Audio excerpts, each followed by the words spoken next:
Baik, gelanggang pilihan raya umum ke-14 bakal dibuka dalam tempoh kurang 24 jam dan antara negeri menjadi tumpuan dalam pilihan raya umum kali ini adalah di negeri Perak.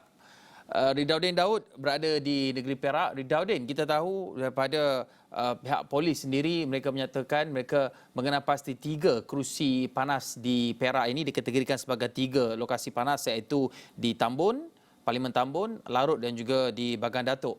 Dan Ridauddin mungkin boleh kongsikan apakah mungkin isu-isu yang memonopoli keadaan di negeri Perak ketika ini menjelang pilihan raya umum ke-15 nanti? Baik, terima kasih rakan tugas di Pusat Penyiaran Asia Hakim. Ya, betul Hakim. Kalau diikutkan polis, sebenarnya polis menyerahkan 3 Tambun, Larut dan juga Bagan Datuk. Dan kalau ditanya pada saya, ada lagi beberapa kerusi yang turut jaga panas.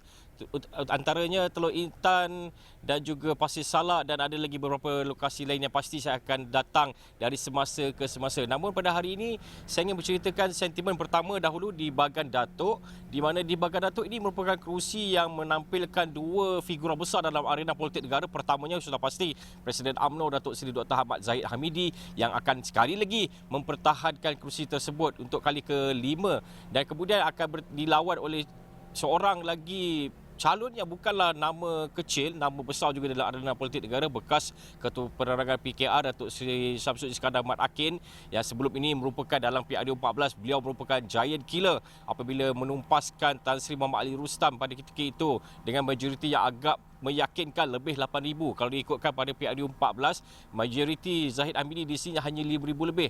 Jadi mungkin adakah momentum itu dapat dibawa daripada Hang Tuah Jaya ke Bagan Datuk?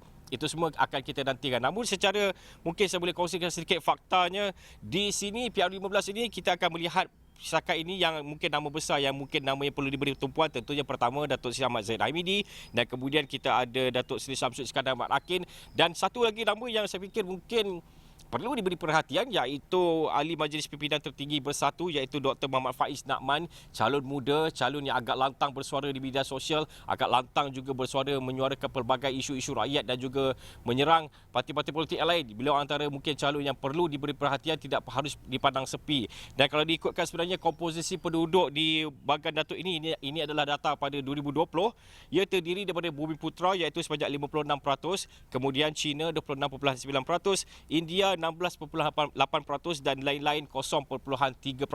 Jadi kalau diikutkan kepada komposisi ini mungkin memberikan kelebihan kepada UMNO kerana kalau diikutkan Bumiputeranya mendominasi komposisi di Bagan Datuk ini. Jadi saya fikirkan mungkin akan ada persaingan yang sangat-sangat menarik di Bagan Datuk ini. Jadi sebenarnya selain itu ada juga beberapa kerusi lain yang pasti saya akan bawa. Jadi sentimen rakyat sebenarnya hampir sama sahaja di sekitar kawasan Perak ni. Mereka mahukan peluang pekerjaan, mereka mahukan wakil rakyat yang bersih daripada rasuah, mereka mahukan jalan di kawasan-kawasan mereka diberikan perhatian, terutamanya di Bagan Datuk. Jalan nampaknya malam gelap, ada jalan berlubang banyak, dan kemudian kalau di Bagan Datuk juga isu nelayan juga harus diperjuangkan dan disuarakan pun sudah oleh Datuk Seri Syamsul Iskandar Mat Akin dalam sosial media beliau sebentar tadi. Jadi sebenarnya isunya banyak berkisar kepada sara hidup, terutamanya apabila melihatkan sara hidup ini bukan sahaja di Bagan Datuk, Teluk Intan, di mana-mana parlimen, malah di seluruh Malaysia juga. Antara isu yang dibangkitkan. Jadi saya fikir sudah pasti saya akan terus berada di sini. Esok saya akan pergi ke Bagan Datuk. Saya akan cuba bertanya dengan